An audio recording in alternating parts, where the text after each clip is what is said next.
I don't think you've tried mustard before. You have the bite taste. Me? Yeah.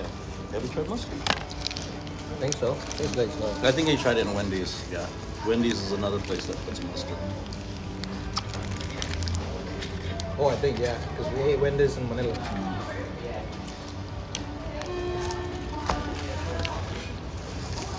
Hi guys! Happy Wednesday everyone! So for today's video, ayan. Stuffing agency up here. Magta-travel na naman kami ni Banabels kasama yung aming anak na binata. And ayan, pabiyahe na kami papuntang Merced. So, ayan, hindi na siya mainit kasi ano na yun, time na yun, 3. Tsaka feeling ko talaga nung ano na yun is uulan siya.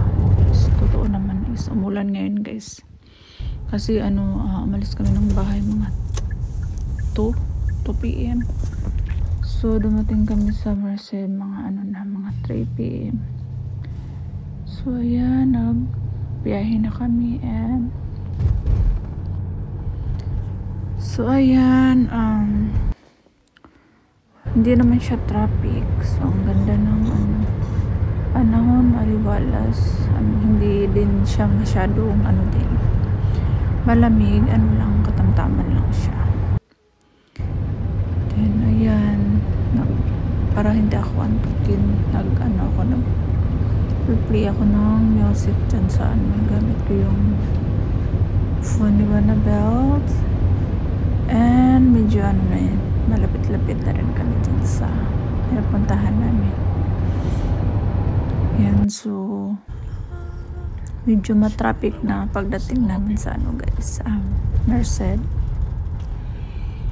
So ayan, pag maniho lang naman ni Banabels, hindi naman masyadong malakas, yung sakto lang siya.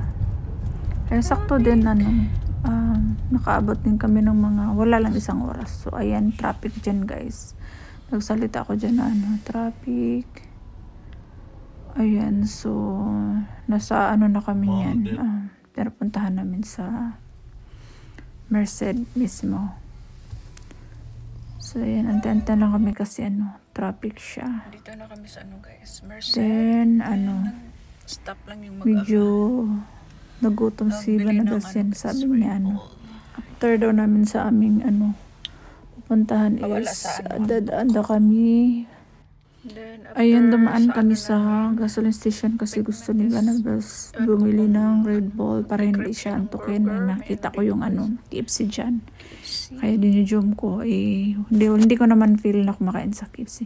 Then after din sa lakad namin is nagpunta kami sa Jack and the Box. Dito kami kumakain ng burgers kasi 2 years na rin din daw nakakain si Banabels dito. Ayan, so dumaan kami dito. First time namin hindi ko pupunta dito. So ayan, pumasok na kami.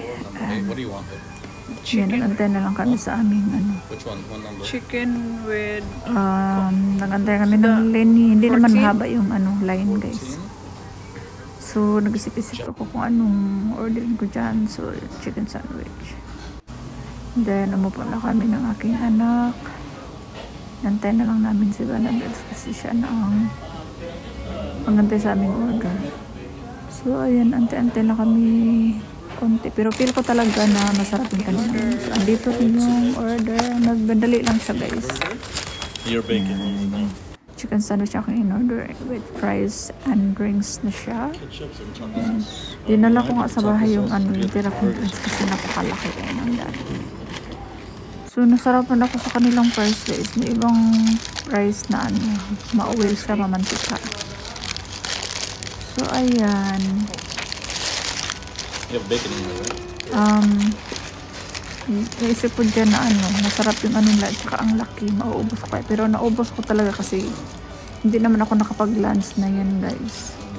So sakto din gutom ako, naubos ko rin yung aking orders. Ayan, pinispan ko na siya.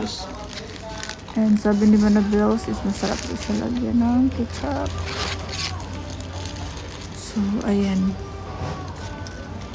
masarap siya i-partner sa price kasi yung price niya hindi siya mantikain. Yan, nilagyan ko nga siya ng ketchup.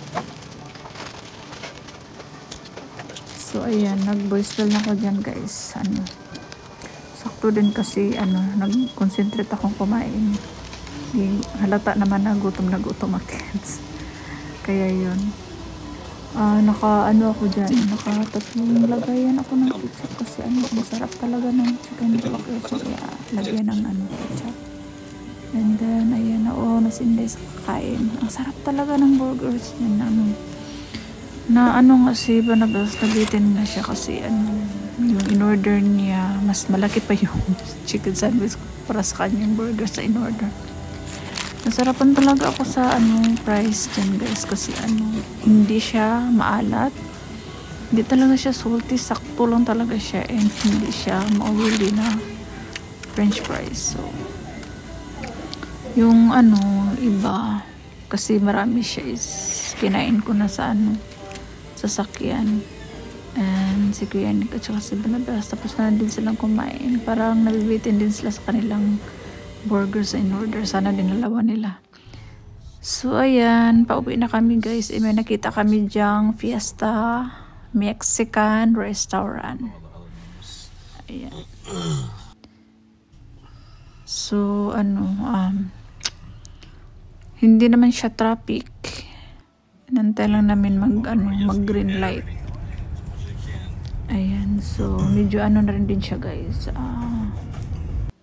Hapon na mga 5 PM na, guys. So yan lang, guys, and happy Wednesday everyone. Ngayong hapon sa taran.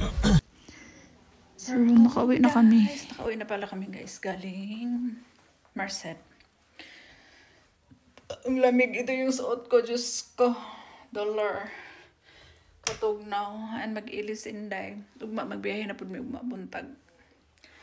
So, ayan, yun lang, guys. And happy Wednesday, everyone. And God bless us all.